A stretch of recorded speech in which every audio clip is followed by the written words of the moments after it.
Covid കാലത്തിന് ശേഷം ഒരു പുതിയ ലോകം തുറന്നു കിട്ടിയവരാണ് നമ്മളെല്ലാവരും.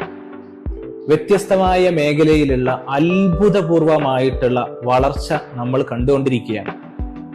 സാംസ്കാരികമായും അതുപോലെ തന്നെ സാമൂഹികപരമായും ഒരുപാട് മാറ്റങ്ങൾ കോവിഡിന് ശേഷം നമുക്ക് കാണാൻ പറ്റിയിട്ടുണ്ട്. അതേപോലെ തന്നെ നമ്മുടെ വിദ്യാഭ്യാസ സംവിധാനങ്ങളിലും വ്യത്യസ്തമായിട്ടുള്ള വളർച്ച നമുക്ക് കാണാൻ പറ്റും.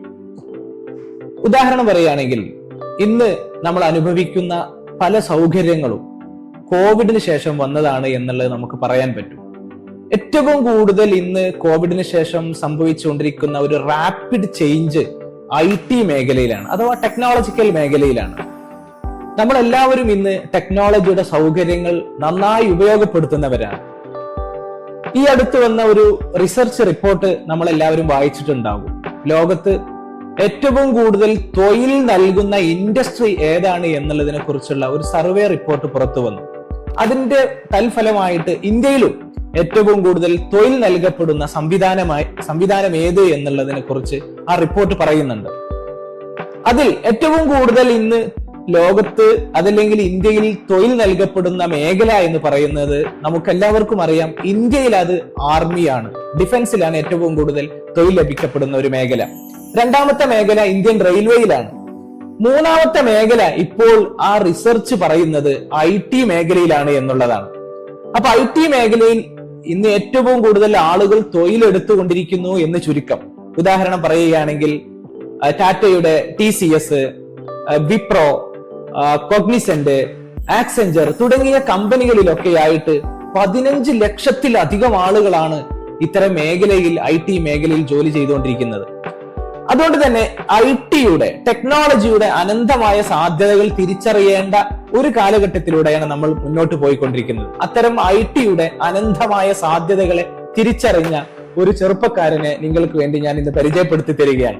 പേര് ഫായിസ്, കൊണ്ടോട്ടി സ്വദേശിക്കാരനാണ്. അദ്ദേഹം IT മേഖലയിൽ മുന്നോട്ട് വെക്കുന്ന അദ്ദേഹത്തിന്റെ സംവിധാനങ്ങളെ കുറിച്ചും അദ്ദേഹത്തിന്റെ കാഴ്ചപ്പാടുകളെ കുറിച്ചും നിങ്ങൾക്ക് ഞാൻ ഈ വീഡിയോയിലൂടെ പ്രേക്ഷകർക്ക് മുന്നിൽ കൊണ്ടുവരികയാണ്. ഫായിസിനെ കുറിച്ച് ചെറുതായിട്ട് പറയുകയാണെങ്കിൽ, അദ്ദേഹം +2 കഴിഞ്ഞതിന് ശേഷം അദ്ദേഹം ബിടെക്കിന് വേണ്ടി Cochin University of Science and Technology കുസാറ്റിൽ അദ്ദേഹം ബിടെക് ഗ്രാജുവേഷന് ചേർന്നു. അതിനുശേഷം അദ്ദേഹം തിരിച്ചറിയുകയാണ്, ഒരു 4 വർഷത്തെ ഒരു ഇൻസ്റ്റിറ്റ്യൂട്ട് വിദ്യാഭ്യാസം എനിക്ക് ആവശ്യമില്ല. എന്റെ സ്വപ്നങ്ങൾ കീഴടക്കാനും വേണ്ടിയിട്ട് ഈ 4 ചുമരുകൾക്കുള്ളിലുള്ള ക്ലാസ് റൂം എഡ്യൂക്കേഷൻ എന്നെ സംബന്ധിച്ചിടത്തോളം അത് അപര്യാപ്തമാണ് എന്ന് തിരിച്ചറിഞ്ഞുകൊണ്ട് അദ്ദേഹം കുസാറ്റിൽ നിന്ന് രാജിവെച്ചുകൊണ്ട് അദ്ദേഹത്തിന്റെ IT മേഖലയിലുള്ള റിസർച്ചിന് വേണ്ടിയിട്ട് അദ്ദേഹം സമയം ചെലവഴിക്കുകയാണ്. അതിന്റെ ഫലമായി ഇന്ത്യയിലെ തന്നെ ഏറ്റവും വലിയ ഒരു പ്രൊമിനന്റ് അല്ലെങ്കിൽ ഒരു പ്രീമിയർ ഇൻസ്റ്റിറ്റ്യൂട്ട് ആയിട്ടുള്ള ഹൈദരാബാദിലുള്ള IIT-യിൽ അദ്ദേഹത്തിന് റിസർച്ച് ഫെലോ ആയിട്ട് അഡ്മിഷൻ ലഭിക്കുകയാണ്. ഇതിൽ നിന്ന് തന്നെ നമുക്ക് മനസ്സിലാക്കാം, ഒരു +2 കാരൻ IIT-യിൽ റിസർച്ച് ഫെലോ ആയിട്ട് ഒരു റിസർച്ച് അസിസ്റ്റന്റ് ആയിട്ട് അദ്ദേഹം ജോലി ചെയ്യുകയാണ്. വലിയ ശമ്പളത്തോടു കൂടി അദ്ദേഹം ഹൈദരാബാദിലുള്ള IIT-യിൽ അദ്ദേഹം സേവനം ചെയ്യുകയാണ്. ശേഷം അതിൽ നിന്ന് അദ്ദേഹം ആ ഒരു IIT-യിലുള്ള അദ്ദേഹത്തിന്റെ എക്സ്പോഷറിന് ശേഷം അദ്ദേഹം അവിടെയുള്ള ജോലി ക്വിറ്റ് ചെയ്തുകൊണ്ട് അദ്ദേഹം നാട്ടിൽ വന്നുകൊണ്ട് അദ്ദേഹത്തിന്റെ എക്സ്പെർട്ടൈസേഷൻ നമ്മുടെ കുട്ടികൾക്കും നമ്മുടെ യുവാക്കൾക്കും എത്തിക്കുന്നതിന് വേണ്ടിയിട്ട് സ്വയം ഒരു തൊഴിൽ സംരംഭകത്വം അദ്ദേഹം ആരംഭിക്കുകയാണ്. അത്തരത്തിലുള്ള അദ്ദേഹത്തിന്റെ ബയോ നമുക്ക് അദ്ദേഹത്തിൽ നിന്ന് തന്നെ നമുക്ക് കേട്ട് മനസ്സിലാക്കാം. ഫൈസ്, ആക്ച്വലി ഫൈസിനെ കുറിച്ച് ചെറിയൊരു ഇൻട്രൊഡക്ഷനാണ് ഞാൻ കൊടുത്തത്. കൂടുതൽ നിങ്ങളെ കുറിച്ചുള്ള പരിചയപ്പെടുത്തൽ നിങ്ങളിൽ തന്നെയാണ് വേണ്ടത്. നമുക്ക് തുടങ്ങാം. ഫൈസിന്റെ ഒരു എഡ്യൂക്കേഷൻ ട്രാക്ക് റെക്കോർഡ് എങ്ങനെയായിരുന്നു എന്നുള്ളതൊന്ന് പറയാൻ പറ്റും? വിദ്യാഭ്യാസ കാലം ഞാനിങ്ങനെ ആലോചിക്കുകയാണെങ്കിൽ, ഞാനൊരു എല്ലാത്തിലും ഭയങ്കര ആഗ്രഹങ്ങളുള്ള ഒരാളാണ്. പക്ഷെ അതിനൊന്നുള്ള അവസരങ്ങൾ അതിനുള്ള സാഹചര്യങ്ങളൊന്നും നോക്കാതെ അങ്ങനത്തെ രീതിയിലാണ് എൻ്റെ ഒരു വിദ്യാഭ്യാസ കാലം. എനിക്ക് സയൻസും കാര്യങ്ങളൊക്കെ പഠിക്കാൻ ഭയങ്കര ഇൻട്രസ്റ്റ് ഉണ്ട്. പക്ഷെ നമ്മളെ സ്കൂളിൽ നിന്നോ അല്ലെങ്കിൽ ഇനിയിപ്പോൾ ട്യൂഷന് പോയാലോ അവിടെ നിന്നൊന്നും നമ്മളെ ചുറ്റുപാടുന്നോ ഒന്നും നമുക്ക് ഞാൻ എന്താണോ ആഗ്രഹിക്കുന്നത് അതിന് വേണ്ട കാര്യങ്ങളൊന്നും കിട്ടാത്തൊരു സാഹചര്യത്തിൽ കൂടെയാണ് ഞാൻ വളർന്നത്. അങ്ങനെ എൻ്റെ 10ാം ക്ലാസ്സിലൊക്കെ പഠിക്കുന്ന സമയത്ത് എൻ്റെ ഏറ്റവും വലിയൊരു ആഗ്രഹം, ഞാൻ മാത്സിലൊക്കെ എനിക്ക് അത്യാവശ്യം കുറച്ച് കാര്യങ്ങളൊക്കെ അറിയാൻ. അന്നത്തെ എൻ്റെ ഏറ്റവും വലിയൊരു ആഗ്രഹം ഒരു കണക്കിലൊരു പുസ്തകം എഴുതണം എന്നുള്ളത്. അങ്ങനെ ഞാൻ എൻ്റെ സ്കൂളിൽ പഠിക്കുന്ന സമയത്ത് അങ്ങനെ ഞാൻ 10ാം ക്ലാസ്സിലുള്ള സമയത്ത് തന്നെ ഞാനൊരു പുസ്തകം എഴുതാൻ വേണ്ടിയിട്ടുള്ള ഒരുക്കങ്ങൾ സ്റ്റാർട്ട് ചെയ്തു.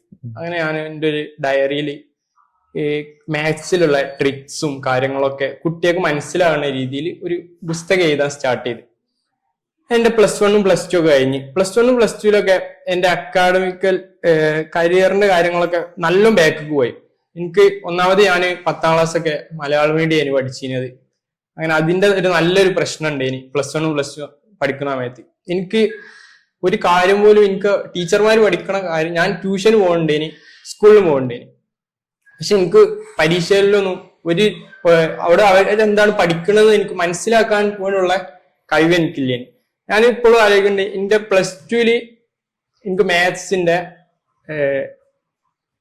മെയിൻ എക്സാമിന്റെ മുന്നുള്ള മോഡൽ പരീക്ഷയ്ക്ക് എനിക്ക് +2 മോഡൽ പരീക്ഷയ്ക്ക് മാത്സിന് എനിക്ക് മാർക്ക് കിട്ടണത് 2 മാർക്കാണ് കിട്ടിയത്. അതായത് 60-ലോ 80-ലോ 2 മാർക്കേ കിട്ടിയിട്ടുള്ളൂ. അതായത് നമ്മള് കുറച്ചൊക്കെ ആത്മാർത്ഥമായിട്ട് എഴുതിയ മോഡലിൽ കൂടെ നമുക്ക് അറിയാലോ നമുക്ക് എത്ര പഠിക്കാൻ കഴിയുന്നുള്ളത്. അങ്ങനെ എനിക്ക് 2 മാർക്കേ ഉള്ളൂ. അത്രയും അവസ്ഥയിലേനി. അങ്ങനെ പിന്നെ എനിക്ക് ഭയങ്കര ആഗ്രഹം ഉണ്ടേനി, എനിക്ക് ഇങ്ങനത്തെ രീതി പോയാൽ ഞാൻ എന്തായാലും ഒരു വളരെ നോർമലായ രീതിക്ക് പോകും. അങ്ങനെ ഞാൻ വീട്ടുകാരോട് നിർബന്ധിപ്പിച്ച് ഞാൻ അങ്ങനെ റിപ്പീറ്റ് ചെയ്യാൻ പോയി. അങ്ങനെ അവിടെ റിപ്പീറ്റ് ചെയ്യാൻ പോയ സമയത്താണ് ആ ഒരു വർഷം കൊണ്ടാണ് ഞാൻ കെമിസ്ട്രി ഈ +1 +2 നമ്മൾ ഈ 2 വർഷം പഠിച്ച കാര്യങ്ങളൊക്കെ ഞാൻ ശരിക്കും മനസ്സിലാക്കണം. അതിന്റെ അന്നാണ് ഞാൻ ആ കാര്യങ്ങളൊക്കെ എന്തേന് ഞാൻ +1 +2 പഠിച്ചിരുന്നതൊക്കെ ഞാൻ മനസ്സിലാക്കുന്നത്. അങ്ങനെ അത് കഴിഞ്ഞ് അവിടുന്ന് എനിക്ക് ഒരുപാട് എക്സ്പോഷർ കിട്ടിയാണ്. ഈ എൻട്രൻസിന് പോയപ്പോൾ ഈ ഓരോ കുട്ടികള് നമ്മള് മത്സര പരീക്ഷകൾ എഴുതുമ്പോൾ ഇതിൽ മാത്സിൽ നമുക്ക് അറിഞ്ഞിരിക്കേണ്ട കുറെ കാൽക്കുലേഷന്റെ കുറെ ട്രിക്സ്, കാര്യങ്ങൾ, എങ്ങനെ പരീക്ഷയ്ക്ക് വേണ്ടി പഠിക്കണം, അങ്ങനത്തെ കുറെ കാര്യങ്ങൾ ഞാൻ മനസ്സിലാക്കി എങ്ങനെ പഠിക്കണം, ഇത്തരം കാര്യങ്ങളൊക്കെ അവിടെ പിന്നെ എങ്ങനെ വേഗത്തിൽ എങ്ങനെ എക്സാം എഴുതാം, എൻട്രൻസ് എക്സാം എങ്ങനെ പെട്ടെന്ന് എഴുതാം തുടങ്ങിയ കാര്യങ്ങളൊക്കെ. അങ്ങനെ അതൊക്കെ വെച്ചാണ്ട് ഞാൻ എന്റെ പുസ്തകത്തിന്റെ കാര്യങ്ങൾ അപ്പോഴും എന്റെ മനസ്സിലുണ്ട്. അപ്പൊ ഞാൻ അങ്ങനത്തെ കാര്യങ്ങളൊക്കെ ശേഖരിച്ച് വെച്ച് ഞാൻ റിപ്പീറ്റ് കഴിഞ്ഞതിന് ശേഷം ഞാനൊരു പുസ്തകം 2 മാസം കൊണ്ട് ഞാനൊരു പുസ്തകം എല്ലാം എഴുതി സ്വന്തമായിട്ട് തന്നെ DTP കാര്യങ്ങളൊക്കെ ചെയ്ത് സ്വന്തമായിട്ട് തന്നെ പ്രിന്റ് എടുത്ത് അങ്ങനെ അത് പബ്ലിഷ് ചെയ്തു. അപ്പോ +2 ആയപ്പോ തന്നെ മാത്തമാറ്റിക്സിൽ ഒരു പുസ്തകം പബ്ലിഷ് ചെയ്തു എന്നർത്ഥം. ഓക്കെ. പക്ഷെ അതുകൊണ്ട് പ്രത്യേകിച്ച് കാര്യമൊന്നും ഉണ്ടായിട്ടില്ല. ഞാൻ ജസ്റ്റ് ഒരു ഒന്നാമത് അത് എന്റെ ഫ്രണ്ട്സിന് പോലും അറിയില്ല ഞാൻ അങ്ങനെ ഒരു പുസ്തകം എഴുതി. അതും എന്റെ ഒരു പ്രശ്നം തന്നെയാണ്. നമ്മളിങ്ങനെ ഓരോ കാര്യങ്ങൾ ചെയ്യും, പക്ഷെ നമ്മൾ ആരോടും പറയില്ല. എന്തൊക്കെ അന്നത്തെ ഒരു കൺസെപ്റ്റ് എന്ന് പറഞ്ഞാല് നമ്മളൊരു രഹസ്യമായിട്ടുള്ള ഒരാളാവണം. നമ്മളിങ്ങനെ കുറെ കാര്യങ്ങൾ ചെയ്യണം, നമ്മളിങ്ങനെ പൈസ ഉണ്ടാക്കി, അല്ലാതെ ആരോട് നമ്മൾ കുറെ ചെയ്ത് നമുക്കിങ്ങനെ ഒരു പബ്ലിസിറ്റി എന്നുള്ള കാര്യം ഞാൻ ആഗ്രഹിച്ചിട്ടില്ല. അപ്പൊ അങ്ങനെ കഴിഞ്ഞ് പിന്നെ എൻട്രൻസ് കഴിഞ്ഞ് എനിക്ക് കുസാറ്റിൽ അഡ്മിഷൻ കിട്ടി. കുസാറ്റിൽ അഡ്മിഷൻ കിട്ടിയ സമയത്തും എന്റെ പുസ്തകം എന്റെ മനസ്സിൽ എപ്പോഴും ഉണ്ടായിരുന്ന കാര്യം ഈ പുസ്തകം വിൽക്കണം, കയ്യിലെത്തണം, അങ്ങനെ ഇതുകൊണ്ട് പൈസ ഉണ്ടാക്കണം, അങ്ങനത്തെ ഒരു മൈൻഡ് അന്ന് ഉണ്ടായിരുന്നത്. അങ്ങനെ ഫസ്റ്റത്തെ സെമസ്റ്റർ കഴിഞ്ഞ് സെക്കൻഡ് സെം ആണ് തോന്നുന്നുണ്ട്. ആ സമയത്താണ് കോവിഡ് വരുന്നത്. അങ്ങനെ കോവിഡ് വന്നപ്പോ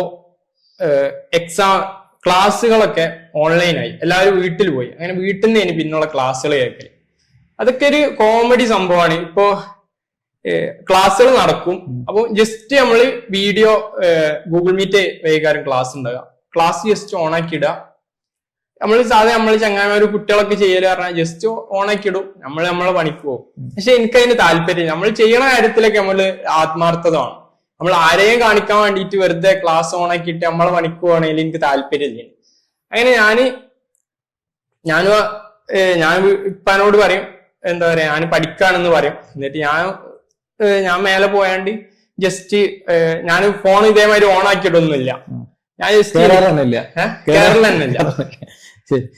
അപ്പൊ അങ്ങനെ ഞാൻ എനിക്കിഷ്ടമുള്ള കാര്യങ്ങളൊക്കെ പഠിക്കാൻ തുടങ്ങി. ഇപ്പൊ കോഡിങ് ആയിക്കോട്ടെ, അല്ലെങ്കിൽ റോബോട്ടിക്സ്, ഞാനിങ്ങനെ ഞാൻ ആഗ്രഹിച്ചിന് കുറെ കാര്യങ്ങൾ. അത് എനിക്ക് പണ്ട് തൊട്ടേ ഉള്ള എന്റെ പല ആഗ്രഹങ്ങളും ഉണ്ട്. എനിക്ക് ഈ കാര്യം പഠിക്കണം. അന്നൊന്നും അതിനുള്ള സാഹചര്യം ഇല്ലേനി, കാരണം ഇന്റർനെറ്റ് അന്ന് ഇല്ലേനി.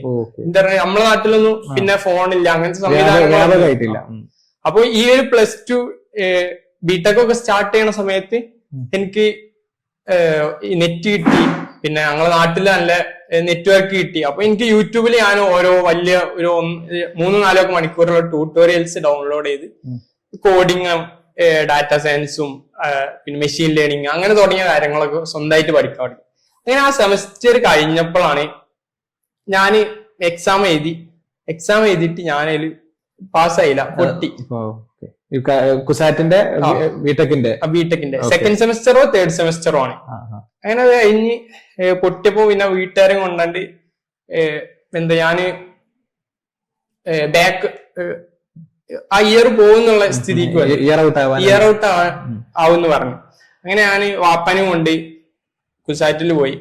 കുസാറ്റ് പോയപ്പോഴാണ് അവിടുത്തെ സാറ് പറയുന്നത് ഓന് 100 ക്ലാസ് ഉള്ളതിൽ ആകെ 4 ക്ലാസ്സിൽ അവന് കേറിയിട്ടുള്ളൂ, പ്രസന്റ് ഉള്ളൂ. അപ്പൊ അങ്ങനെ പറഞ്ഞ് അങ്ങനെ കുറച്ച് വിഷയത്തിന്റെ ശേഷം ഞാനങ്ങനെ ഇത് ഡ്രോപ്പ് ചെയ്യാന്നുള്ള തീരുമാനത്തേക്ക് എത്തി.